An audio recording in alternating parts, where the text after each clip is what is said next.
اللہ تبارک و تعالی قرآن مجید فرقان حمید میں ارشاد فرماتا ہے، یا ایہا الذین آمنوا ان جاءکم فاسق بنبأ فتبینوا ان تصیبوا قوما بجہالۃ فتصبحوا علی ما فعلتم نادمین،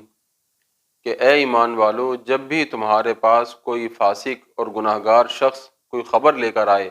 تو اس کی اچھی طرح تحقیق کر لو، چھان بین کر لو، کہیں ایسا نہ ہو کہ تم انجانے میں کوئی ایسا قدم اٹھا بیٹھو جس کی وجہ سے تمہیں بعد میں شرمندگی کا سامنا کرنا پڑے۔ اس آیت مقدسہ میں اللہ تبارک و تعالی نے ہمیں یہ بتا دیا، یہ سمجھا دیا کہ تمہارے پاس جب کوئی غیر معتبر اور غیر مستند شخص کسی کی شکایت کرے، کسی کے خلاف کوئی بات کرے، تو اس پر اپنا رد عمل دینے سے پہلے تحقیق کر لو، تصدیق کر لو کہ یہ بات واقعی ٹھیک کہہ رہا ہے یا نہیں۔ کہیں ایسا تو نہیں کہ اپنا رد عمل دینے کے بعد پتہ چلے کہ وہ بات غلط تھی اور پھر پچھتانا پڑے۔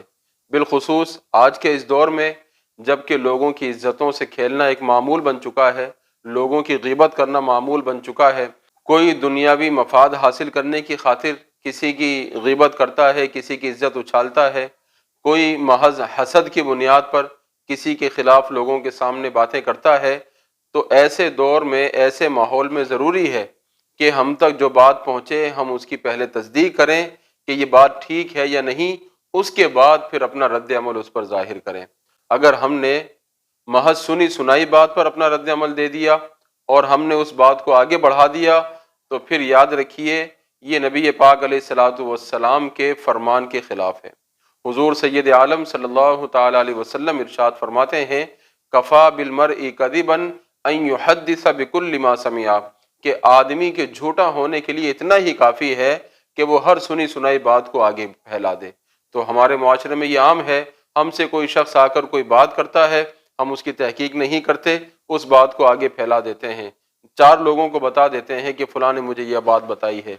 تو جو لوگ اس طرح کا رویہ اختیار کرتے ہیں، ان کے بارے میں رسول اکرم صلی اللہ تعالی علیہ وسلم نے یہ بتا دیا کہ ایسے لوگ جھوٹے ہیں اور جھوٹوں کی بات پر یقین نہیں کرنا چاہیے۔ اور ہم اگر غور کریں، ہمارے معاشرے میں لوگ ذرا ذرا سی بات پر دوسروں کی برائی کرنا شروع کر دیتے ہیں، حالانکہ ہمیں نبی پاک علیہ الصلاۃ والسلام نے یہ بتا دیا کہ ایک مسلمان کے لیے دوسرے مسلمان کی عزت، اس کا مال، اس کی جان حرام ہے کہ وہ اس کی عزت کو پامال کرے، اس کو جانی طور پر نقصان پہنچائے یا اس کو مالی طور پر نقصان پہنچائے۔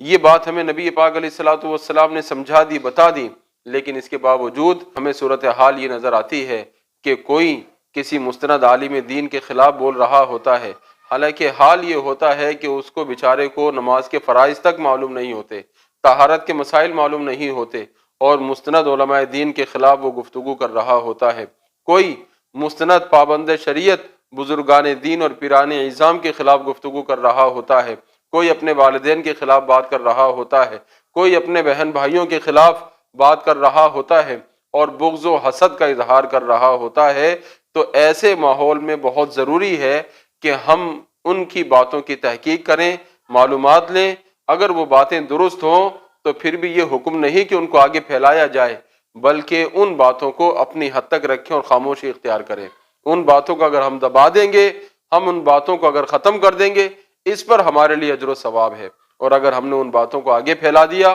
اور اپنے آپ کو بچانے کے لیے کہا کہ مجھے کسی نے بتایا، مجھے کہیں سے خبر ملی، اور یہ کہا کہ جناب میں اپنی طرف سے نہیں کہہ رہا ہوں، تو اس طریقے سے جان نہیں چھٹے گی، بلکہ آپ نے سن لیا کہ نبی پاک علیہ الصلاۃ والسلام نے سنی سنائی باتیں آگے کرنے والے کو جھوٹا قرار دیا ہے۔ تو خدارا ہمیں اپنی فکر کرنی چاہیے، اپنے بارے میں غور کرنا چاہیے، کہیں ایسا نہ ہو کہ ہماری یہ غلطی ہمیں اللہ اور اس کے رسول کی بارگاہ میں رسوا کر دے اور بروز محشر ہمیں شرمندگی کا سامنا کرنا پڑے۔ اللہ رب العالمین ہم سب کو تمام مسلمانوں کی پردہ پوشی کرنے کی توفیق عطا فرمائے، ان کے عیبوں پر پردہ ڈالنے کی توفیق عطا فرمائے۔ اللہ رب العالمین آپس میں اتفاق، اتحاد اور اخلاص سے پیش آنے کی توفیق عطا فرمائے، اور اللہ رب العالمین